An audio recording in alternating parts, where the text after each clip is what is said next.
So this combination of transistors will form the basis of most of the circuits that we're going to look at this week.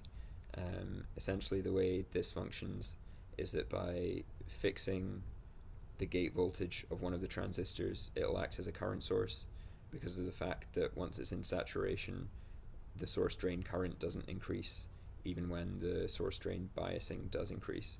So these transistors could be either NFETs or PFETs.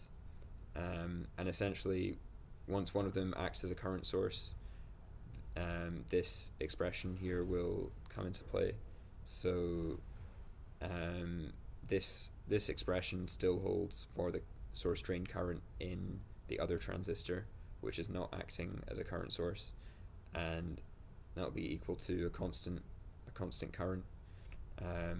So from there, we can obtain this expression, which is just a linear combination of the different voltage parameters of that other transistor.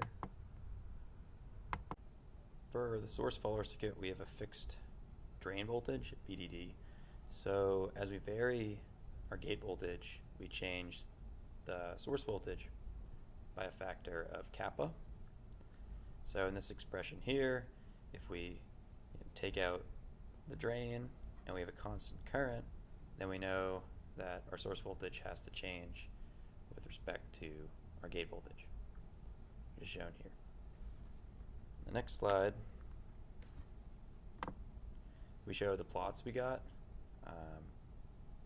from the experimental data and the simulation. So for the experimental, we tried a V-bias of 1.5 and 1.25 volts on our current source here, which is another NFET, and we got kappa values of 0.5 and 0.53.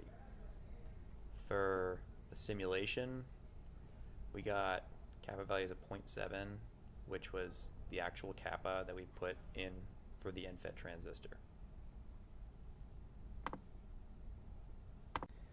For the common source, we have a fixed source voltage which is tied to ground, and the current flowing through our transistor is controlled by this current source here. So as we vary V in, V out changes by a factor of negative kappa over sigma, because if we tie the source voltage down, then we can see here that kappa times Vg plus sigma Vd is a constant.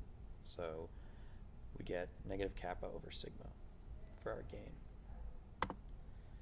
The gain we actually got in the lab was around 8, which is much less than expected. I think we expected about 100 to 300, but this was just because the equipment wasn't giving the expected results. So with the OTA, we now have 2 transistors which are tied to our current source. What this means is that I1 plus I2 will always be a constant. So if we can find a way to increase I1, then we must be decreasing I2 by an equivalent amount. And then by using a bunch of different current mirrors, we can end up with our output current being I1 minus I2 coming out here. And so now, because we've got 2 transistors tied to our current source, we expect to see a gain of kappa over sigma plus sigma instead of just kappa over sigma. So doing a voltage sweep of this circuit, V2 was held constant and V1 was varied between 0 and 2 volts, and V2 was held constant at 1 volt, and what we saw was a really sharp region of gain when V1 was close to V2.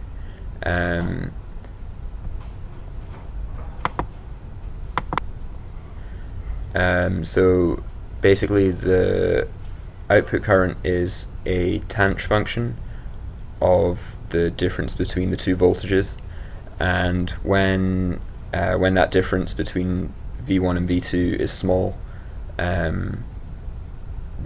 we get a linear response in the output. When the difference between V1 and V2 is bigger, we lose that linear effect, but by looking at this region where V1 is roughly equal to V2, we can extract a linear relationship between the output and the input. So the gain we expected to see was kappa over sigma 1 plus sigma 2.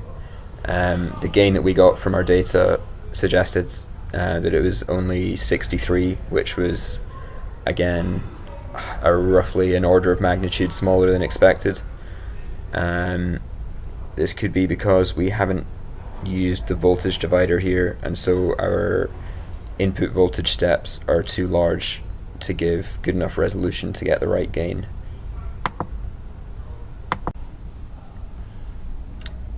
So now we introduced a capacitor with a feedback loop onto our OTA in order to investigate the time response of this circuit. Just taking a straight sweep of the input voltage, we found that the gain was almost unity as expected, although the output voltage does lag the input slightly due to the capacitor. So finally, we used the follower integrator with a step function as the input to look at the time lag of the output response. So with this one, we made the mistake of using our step function from 0 volts instead of using it from a range where the OCA was functioning normally, so around about the kind of 1 to 1.2 volt range. Again, using a voltage divider would have been useful here because it would have given us finer resolution, and that would have been able to kind of show the curve that we were expecting to see a lot more clearly. So although we didn't get the data that we were expecting to see, if we had got that kind of nice roll-off curve, then in order to calculate the time constant, we would have been able to subtract the response from the steady state voltage to give us this exponential decay, and then by taking the log of that graph, we would get a nice linear relationship in this region here with a gradient of -1 over tau.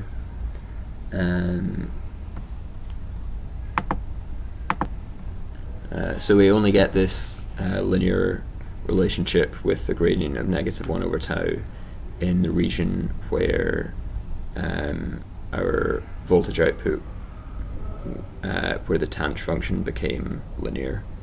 So out with that, we don't get that same linear expression that we needed.